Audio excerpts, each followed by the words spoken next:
Now, this is a timely topic, obviously, with all the flooding issues that we've been dealing with. But as we continue our Severe Weather Awareness Week today, our topic is on flooding and some tips here to remind you of what to do.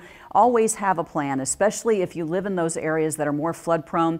Evacuate if you're instructed to. Turn around, don't drown, something we talk about all the time. If you can't see the stripe down the middle of the road, you don't need to be driving through an area like that. And never play near floodwaters. I know that may seem like a lot of fun for the kids, but definitely not something to do because you could be dealing with some down power lines.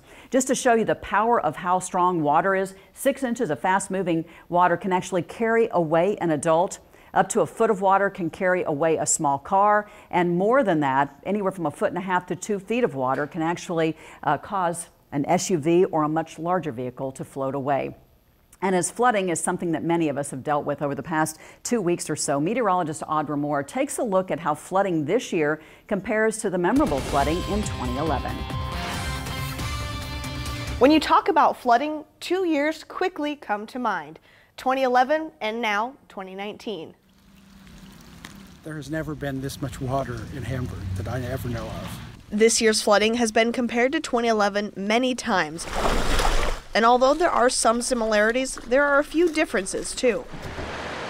The 2011 flood has its roots mainly in areas upstream, especially in Montana, where they had record rainfall and record high snowmelt kind of happening along the same time frame. This time, all of the rain and snow was right here from the beginning. Yeah, we had to react a lot more in 2019 here with the flooding. It was a situation where the water didn't have as far to go, whereas in 2011,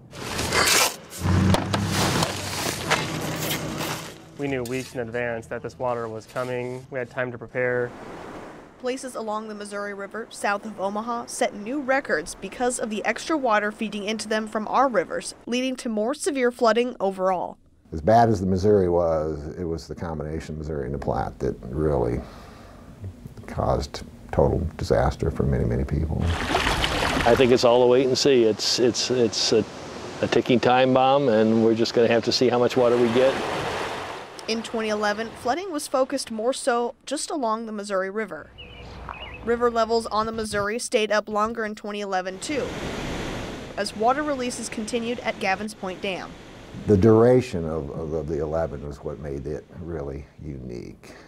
I mean, to basically be in a disaster mode for 100 days it took an extraordinary effort on the parts of hundreds of people. The silver lining of the 2011 flooding, though, was bringing flood awareness to the front of people's minds. So people are just becoming more aware of, it's like tornado season. You just have to understand that there is a risk and be prepared.